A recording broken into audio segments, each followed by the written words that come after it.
तैयारी है, स्टार्ट। अपनी मृत बहन के बैंक खाते में जमा रकम निकलवाने के लिए ओडिशा के गांव में आदिवासी युवक जीतू मुंडा ने जो कदम उठाया वह गरीब की बेबसी, सिस्टम की बेरुखी और कानून कायदों की पालना से जुड़ी संवेदनहीनता का जीता जागता उदाहरण है। बहन की मौत का सबूत देने के लिए कब्र खोदकर उसके कंकाल को बैंक की चौखट पर रखने वाले जीतू के लिए 19,300 रुपये बड़ी रकम थी। बहन की मौत के बाद उसके खाते की रकम जीतू को जीवन यापन का बड़ा सहारा नजर आ रही थी। एक अनपढ़, गरीब व कानून कायदों से अनजान जीतू जैसे कई लोगों को इस देश में आए दिन दस्तावेजी सबूतों को लेकर परेशानी का सामना करना पड़ता है। चिंता की बात यह है कि सिस्टम से जुड़े लोग ऐसी स्थिति में मदद करने के बजाय नियमों के ऐसे जंजाल में फंसा देते हैं कि वह लाचारी में कोई भी अप्रिय लगने वाला कदम उठाने को मजबूर हो जाता है। बैंक में जमा रकम निकालने के लिए उठाया गया यह कदम किसी एक व्यक्ति से जुड़ी त्रासदी ही नहीं है, बल्कि उस समूचे सिस्टम को आईना दिखाने वाली घटना है जो ज़रूरतमंदों को उसके हक से वंचित करने में ही अपनी उपलब्धि मानता है। इस प्रकरण में भी बैंक के जिम्मेदार लोगों ने मानवीय दृष्टिकोण अपनाते हुए मदद की राह निकालने के बजाय नियम कायदों की ऊंची दीवारें खड़ी कर दी।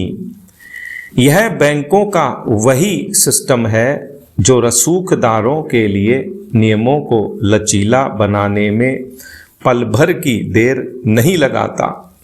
बैंक के यही अधिकारी कहीं व्यवस्था को ढाल की तरह इस्तेमाल करते हैं तो कहीं खंजर की तरह हैं। यह सच है कि दस्तावेजी सबूतों से जुड़े नियम कायदे किसी तरह के फर्जीवाड़े को रोकने के लिए बने हैं। अहम सवाल यह है कि क्या ऐसे नियमों का उद्देश्य किसी लाचार को परेशान करना भर ही होना चाहिए? जीतू मुंडा के इस लाचारी भरे कदम का वीडियो सोशल मीडिया पर वायरल हुआ तो उसे मदद की राह खुली जरूर है। घटना पर लीपापोती के प्रयासों में हो सकता है कि बचाव में जीतू की मानसिक स्थिति पर ही सवाल खड़े कर दिए जाएं। हकीकत तो यही है कि जीतू मुंडा का कदम उस गहरी पीड़ा का प्रतीक है जो हर उस गरीब के दिल में पलती है जिसे व्यवस्था बार बार ठुकराती है। सिस्टम में बैठे लोगों का ऐसा बर्ताव न सिर्फ किसी को दी मानसिक प्रताड़ना है बल्कि अन्याय भी है। बैंकों को ही नहीं, जनता के कामकाज से सीधे जुड़े सरकारी व गैर सरकारी प्रतिष्ठानों को मानवीय संवेदनाओं का पाठ पढ़ाने की ज़्यादा ज़रूरत है। नियमों का मकसद ज़रूरतमंद की मदद करना है, न कि इनकी आड़ लेकर किसी को ठोकरें खाने को मजबूर करना। चिंता की बात यह है कि सरकारें गरीब आदिवासियों के कल्याण के कई कार्यक्रमों का दावा करती हैं, वहीं दूसरी ओर जीतू जैसे लोग सिस्टम से लड़ ही नहीं पाते। संवेदनहीन कानून कायदे व बेरहम सिस्टम तो पीड़ा बढ़ाने वाले ही होंगे, इन्हें लचीला बनाना होगा। सरकारी स्कूलों में नामांकन बढ़ाने के तमाम प्रयासों के नतीजे सकारात्मक क्यों नहीं आते? इस सवाल का जवाब शिक्षा में नित नए प्रयोग करने वालों को जरूर तलाशना चाहिए। शहरी क्षेत्रों में तो सरकार ने पहले ही अपने स्कूलों की सुध लेना बंद कर दिया है, लेकिन गांवों में शिक्षा के प्रति उपेक्षा के बावजूद जन सहयोग की कमी नहीं रहती। राजस्थान के सरहदी इलाकों के दूरस्थ कई गांवों में सरकार ने स्कूल तो खोल दिए, लेकिन एक दशक बाद भी भवन तक नहीं बनाए। गांव वालों ने मिलकर झोंपड़ी नुमा ऐसे स्कूल बना दिए जिनमें बच्चों को भीषण गर्मी के दौर में राहत मिल रही है।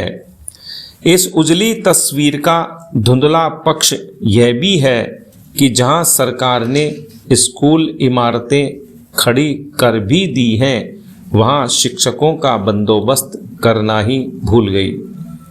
बूंदी जिले के एक गांव में सरकारी प्राइमरी स्कूल के एकमात्र शिक्षक की चुनाव ड्यूटी में क्या लगाया, 2 माह से स्कूल में पढ़ाई ही ठप सी हो गई। वैकल्पिक इंतजाम भी आधे अधूरे रहे।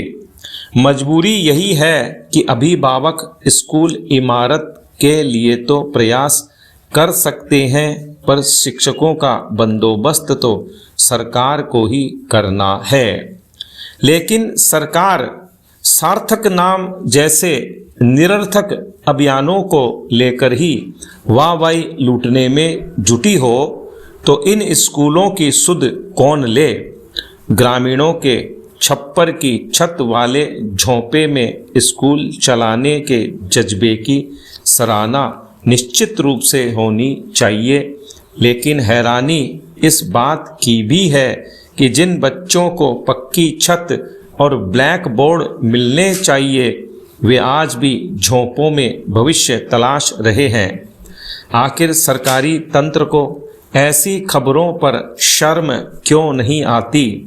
सरकारी स्कूलों की बदहाली वहाँ तो और भी दुर्भाग्यजनक है, जहाँ पढ़ाई के विकल्प यही स्कूल हैं। साफ है, ऐसी व्यवस्था में हमारी भावी पीढ़ी की मजबूत नींव होगी, यह अपेक्षा करना बेकार है। व्यवस्थाओं में सुधार की जिम्मेदारी लेगा कौन?